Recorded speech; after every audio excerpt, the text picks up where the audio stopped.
पूर्णमुदच्यते पूर्णस्य पूर्णमादाय पूर्णमेवावशिष्यते।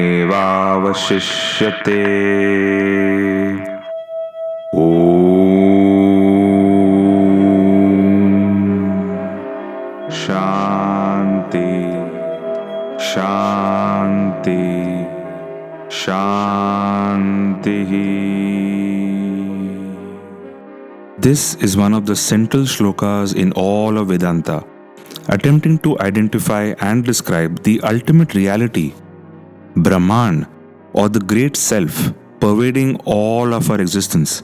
The wisdom pointing to the ultimate is encapsulated in the meaning of the term Vedanta itself. When broken down, Veda means the word of knowledge, and Anta means the end. According to the core tenets of Vedanta philosophy, the ever-changing cycles of birth and destruction are mere illusions. They constitute Maya. The ultimate reality is thus changeless and essential. Knowing this and achieving oneness with the ultimate through penance leads to moksha. Either way, the fundamental reality of Brahman is ever permanent, always was, always is, and always will be. In other words, this fundamental reality of Brahman is eternal. This outlook of eternalism is known as Sanatani in Sanskrit, the absolute set of duties or religiously ordained practices that help a seeker experience, acknowledge, and internalize the Sanatani aspect in order to achieve moksha is the absolute dharma. The different philosophical vehicles and traditions that lead to this absolute fall under the umbrella of what is today known as Sanatana Dharma. While these different vehicles or philosophical strands like Mimamsa, Advaita Vedanta, Yoga, among others might portray Sanatana Dharma as a polytheistic tradition, there is a larger level of synthesis at play with Brahman being the ultimate ideal or destination. Hence, in actuality, Sanatana Dharma is quite monotheistic. It is this level of philosophical innovation and synthesis that prompts everyone to paint broad brushstrokes upon the dharmic canvas in the subcontinent. They are quick to assimilate the traditions of Shramanic orders like Buddhism and Jainism, as well as other dharmic offshoots like Sikhism under the ambit of Sanatana Dharma. Why? Even the Indian constitution no less classifies these traditions as being Hindu, with all their adherents being Hindus.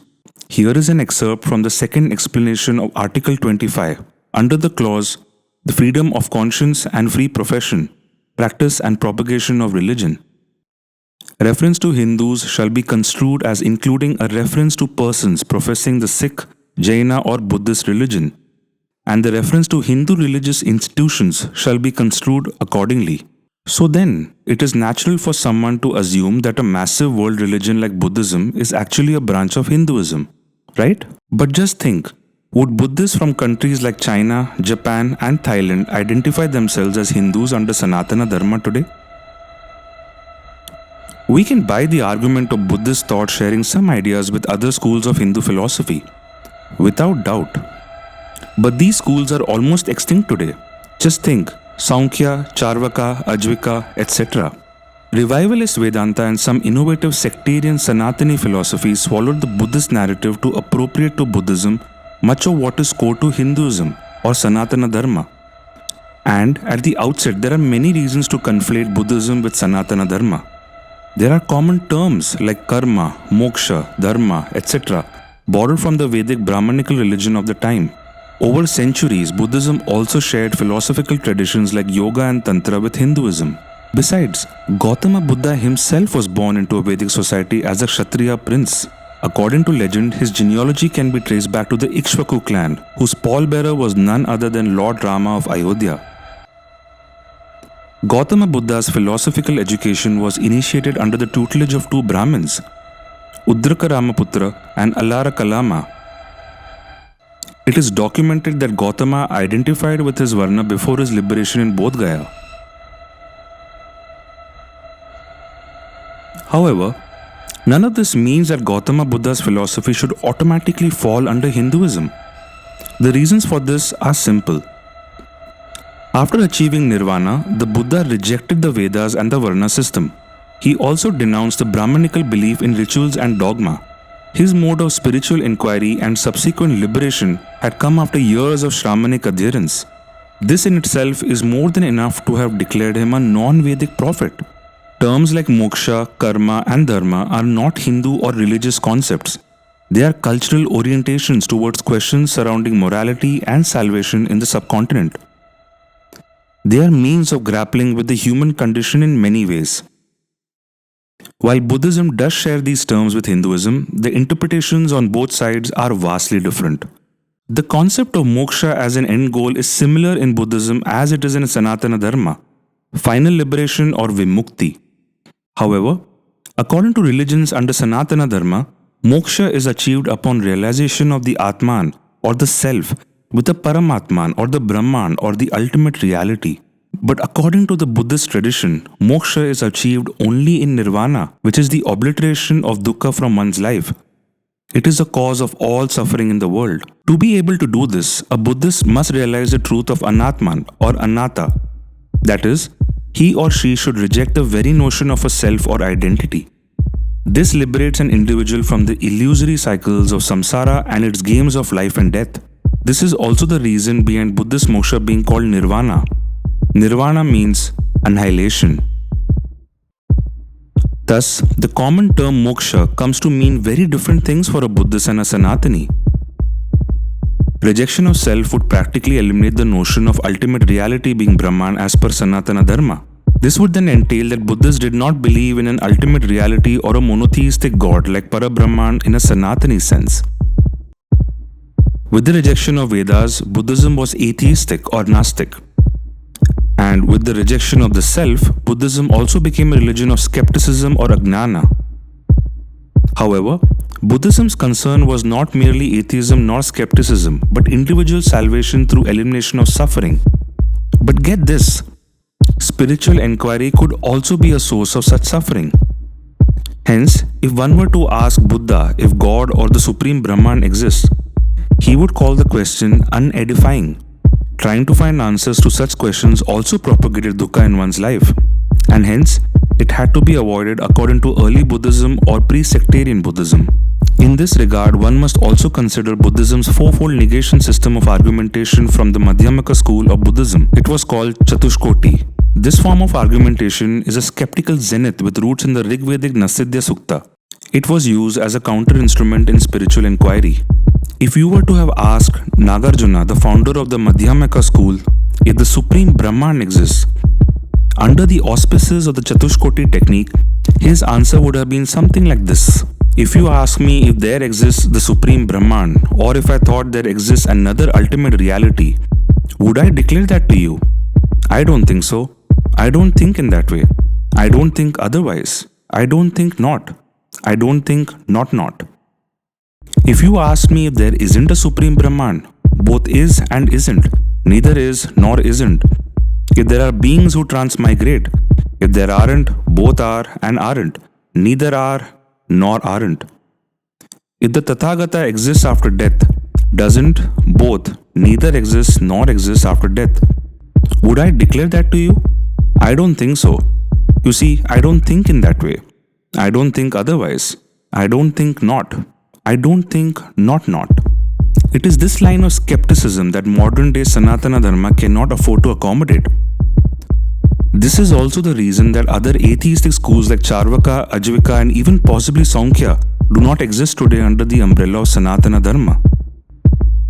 At a metaphysical level, they would not have been compatible with its absolutist, eternal notions of reality. Similar to the concept of moksha, karma has a different interpretation as well in Buddhism. While in Sanatana Dharma, it is grounded in the theory of cause and effect in a moralistic sense of action and consequence, it is quite different in the Buddhist worldview. It is not strictly deterministic like how a Sanatani would consider one's current circumstance an effect of past conditions, actions, and decisions. For a Buddhist, present circumstances need not reflect past conditions, actions, and decisions. The linkage between cause and effect, between action and consequence, is not linear, and it need not be linear. This is the core of the fundamental doctrine of Pratitya Samutpada or dependent origination. Under its laws of causality, all phenomena and consequences arise out of other phenomena and consequences. If this exists, then that exists. If this ceases to exist, then that also ceases to exist. The causal chain is fragile and can be broken at any point of realization. There is no real essence to anything, be it phenomena in the illusory world or in the very notion of causality itself. Combine this with the Buddhist philosophy of no self, and you will find that there exists no thing in itself in the Kantian sense. There is only shunyata or an emptiness. Thus, the notion of karma is very fluid in Buddhism with multiple interpretations among diverse Buddhist schools in India and beyond. But when you consider literature from the times of early Buddhism, you will find that at the time of Buddha's reckoning for the reincarnation after one's life, it was not only karma that dictated rebirth. It was an assessment of how much craving and ignorance one had eliminated in one's past life that decided one's future life. The importance ascribed to karma was minor in this regard. For a Sanatani, on the other hand, karma is an important, if not the sole deciding factor dictating the nature of an Atman's reincarnation. Hence, although performing good deeds is invaluable to gain merit in one's life, the karmic moral ledger operates a little differently for a Buddhist, unlike that considered for a Sanatani.